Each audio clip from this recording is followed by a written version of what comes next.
Imagine the foundational operating system running your entire life. Right, like the core code. Exactly. Like from the moment you boot up in the morning, every single social interaction, every economic transaction, every law you follow, it's all governed by this core piece of cultural source code. And for modern society, that unassailable, totally unquestioned line of code is the concept of equality. Yeah, we just assume it's completely bug-free. We trust it to keep the entire system from crashing. Because it's all we know. Right. But what happens if a developer looks at that source code and tells you the core algorithm itself is actually malware? Oh, wow. Like that by running this program of equality, you are actively degrading the system and driving civilization straight toward a catastrophic failure. I mean, it forces a complete system reboot in your own mind. You suddenly have to scrutinize this very infrastructure you've just taken for granted since childhood. Which is exactly the mission we're taking on with you today in this custom-tailored deep dive. We are analyzing a piece of writing that essentially takes a sledgehammer to the bedrock ideals of modern society. I'm talking equality, uniformity, and democracy. Yeah, the source material we're examining today is an essay by an author named Stifle. It's titled Equality, Uniformity, Democracy, Deviating from Civilization. Right, and it was translated into English by Kinyu in June of 2023, just for context. But before we dive into the deep end here, we have a really crucial directive to lay out for you. Yes, we need to make something crystal clear for you listening right now. The concepts in this text are highly radical. Very much so. They aggressively challenge deeply entrenched orthodoxies, both left-wing and right-wing alike. So we are taking absolutely no sides here. Not at all. We are not endorsing these viewpoints, and we aren't condemning them either. Our sole role today is to act as your impartial guides, just unpacking the fascinating, provocative arguments contained within this original text so you can evaluate them for yourself. Exactly. Our focus is strictly on exploring the author's core premise. And that premise asserts that the pursuit of equality, uniformity, and democracy actively generates oppression. Which is a wild thought to process. It really is. The text argues that true civilization is not found in making everyone equal. Instead, it's rooted exclusively in one uncompromising concept, which is justice. Okay, let's unpack this, because to dismantle our societal operating system, the author targets the most foundational human assumption we possess, the idea that we are all born equal. Right, we see this everywhere. Everywhere, like the phrase equality before the greatest creator or the democratic mantra, all men are created equal. But the essay argues this is basically a biological and circumstantial illusion, one that we blindly accept simply because it sounds comforting. The text demands we strip away that romanticized philosophical filter and just look at the brutal reality of human birth. The actual reality. Right. People are born into wildly disparate circumstances. Like one person is born into a royal dynasty with limitless resources, while another is born into a destitute slum. And biologically too, right? Exactly. Biologically, some are born with robust health and conventionally attractive features, while others face, severe physical limitations. So the author asserts that from a strict observational standpoint, humanity is fundamentally, undeniably unequal right at the starting line. Yeah, and the essay really scrutinizes that specific phrase, equality before the greatest creator. Oh, right, the conditions for that. Yeah, the author points out that we can only call this true if we define it in absolute, unavoidable terms. Like mortality. Exactly. If it means every single human being eventually faces death, then yes, we are equal in mortality. Or, if it means everyone will eventually receive cosmic rewards or punishments based strictly on their earthly actions. Then equality exists in that ultimate reckoning. Right.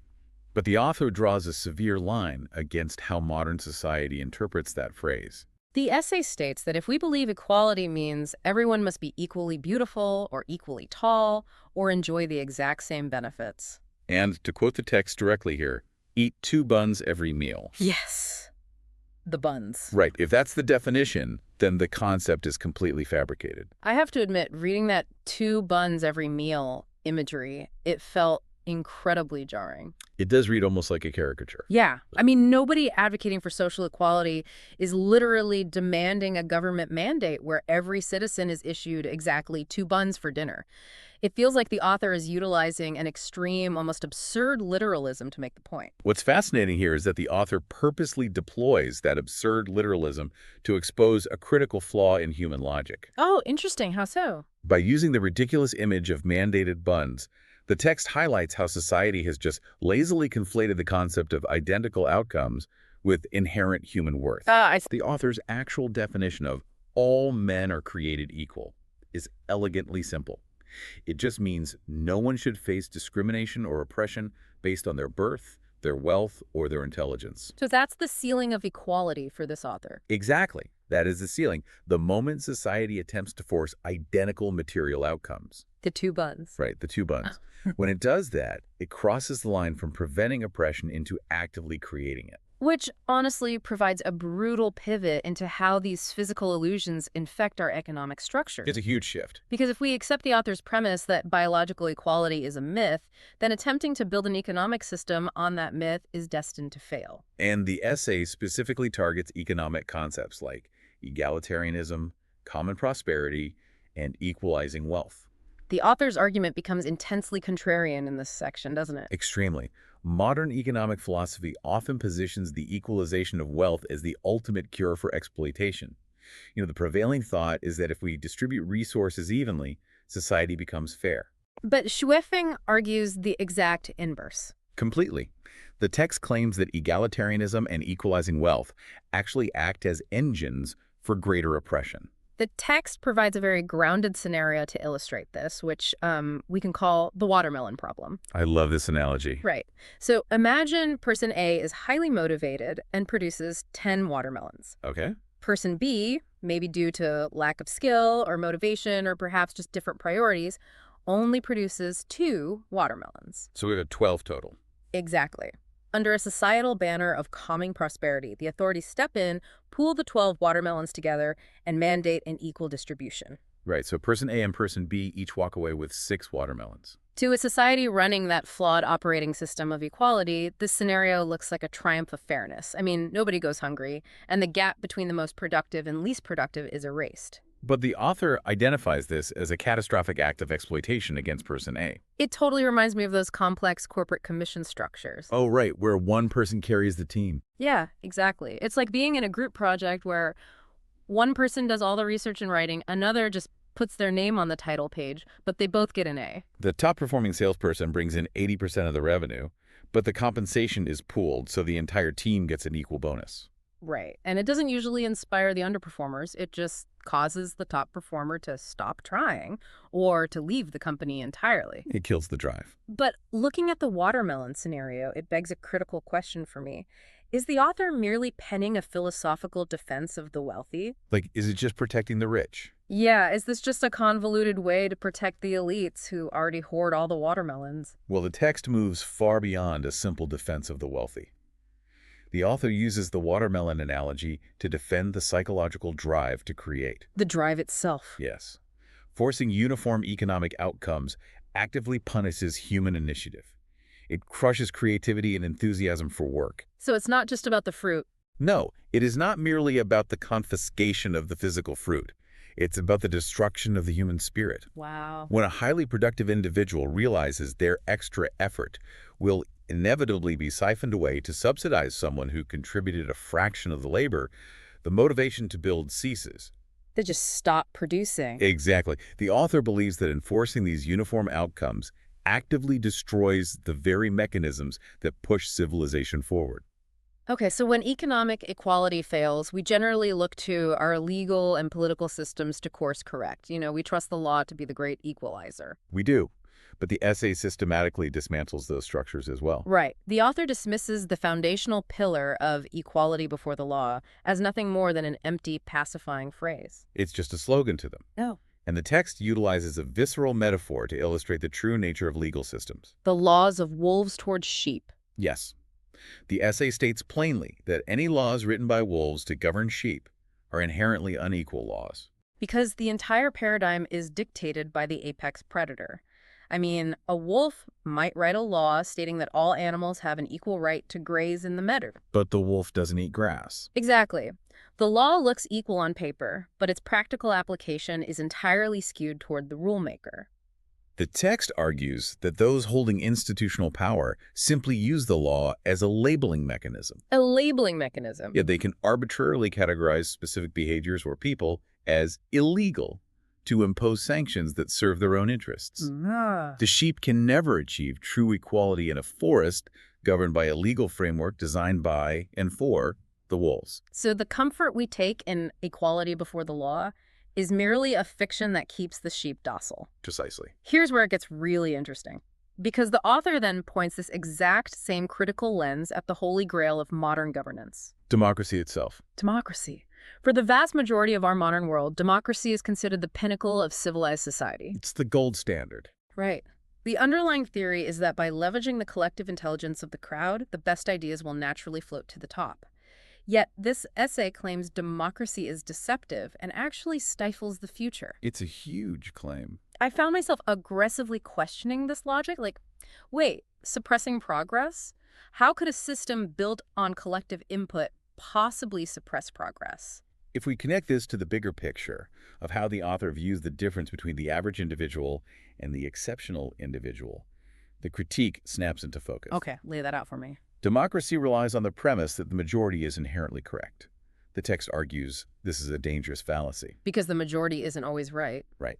Democracy excels at addressing immediate emotional demands, sure, but the author claims it systematically suppresses what the text calls the saints. The saints. Yeah, the truly visionary, exceptional thinkers whose ideas operate on a level the average majority cannot yet comprehend. Well, the visionary is, by definition, an outlier. They are statistically outnumbered by the median. Which means, in a purely democratic system, the visionary will always lose the vote. Wow. Always. The author warns that democracy empowers the masses at the direct expense of true wisdom.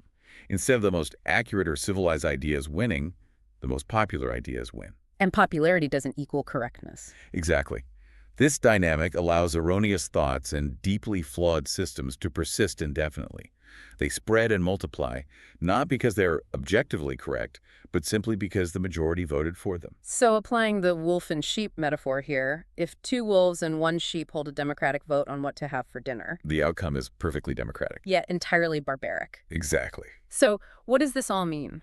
We have a text that claims biological equality is a myth, equalizing wealth destroys the human drive to create, the legal system is just wolves managing livestock, and democracy is the tyranny of the popular over the visionary. It's a heavy critique. The author has basically taken a sledgehammer to every load-bearing pillar of modern society. Where do we go from here? What does an actual functioning civilization look like in this paradigm? The author replaces the entire flawed operating system with a single core metric: justice. Just justice. The essay states unequivocally that civilization is about justice, not equality, not uniformity, and not democracy. The text relies on a highly specific, uncompromising definition of justice, though. It does not mean making things equal. Don't at all. It means radical impartiality. It's a system that refuses to favor the majority over the minority, the rich over the poor, or the elite over the average. And the essay outlines concrete markers for what this civilization of justice actually looks like in reality. What are those markers? Well, a civilized society ensures that the creators of wealth can securely enjoy the fruits of their labor without fear of confiscation. So no forced redistribution. Right. It protects homes built through individual labor from any external disturbances. It guarantees you get to keep all 10 of your watermelons. Exactly. It also mandates safeguarding the weak from the bullying of the strong. Okay, that sounds familiar. It allows every individual's inherent nature to flourish completely unconstrained. Ah. And, as a baseline requirement, it ensures absolute provision for the elderly and comprehensive care for the young. I want to pause on that point, actually, because the text introduces an incredibly stark contrast regarding how society manages resources and human life. The starvation metric. Yes, providing for the vulnerable, the young, and the elderly is framed as a hallmark of civilization.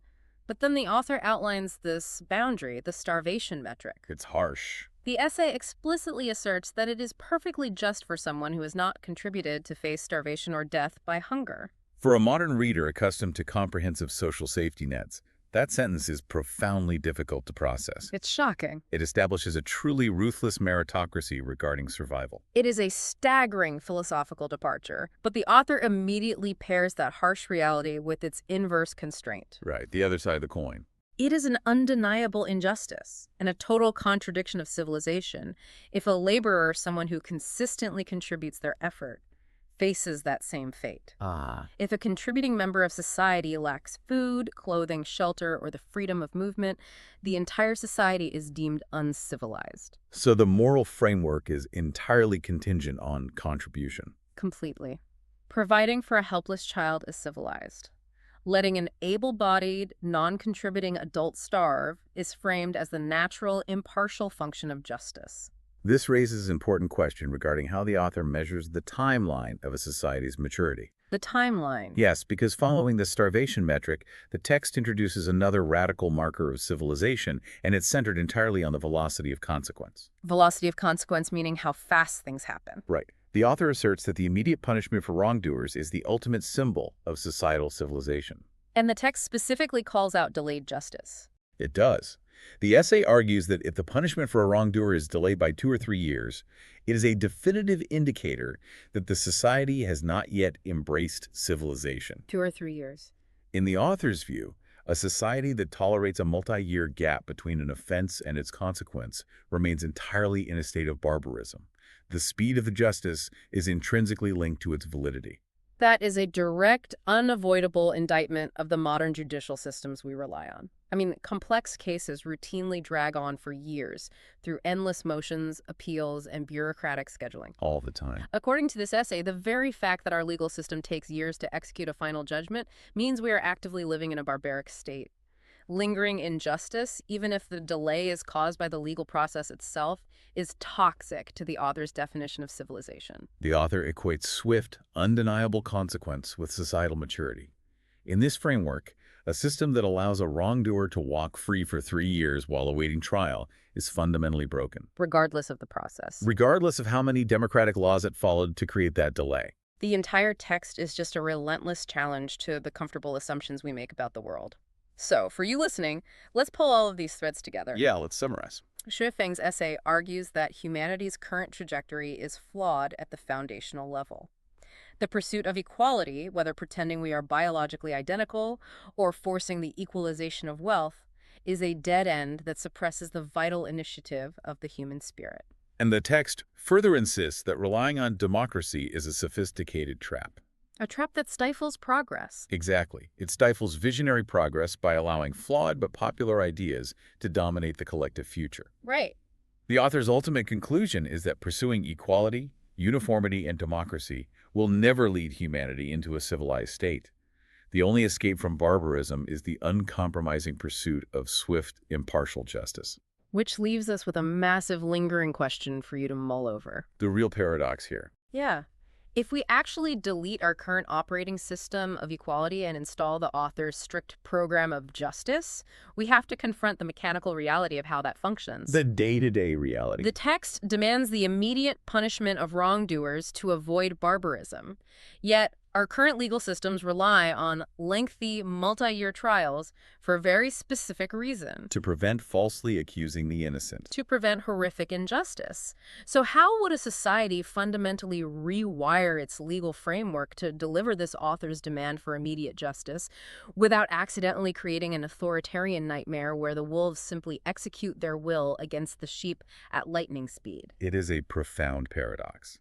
You are tasked with balancing the demand for immediate consequence with the moral necessity of absolute accuracy. It certainly makes you look at the societal source code governing your life in a completely different light. We want to thank you so much for joining us on this deep dive. It's been fascinating. It is always a privilege to explore these dense, challenging ideas with you. Keep questioning the foundation, and we will catch you next time.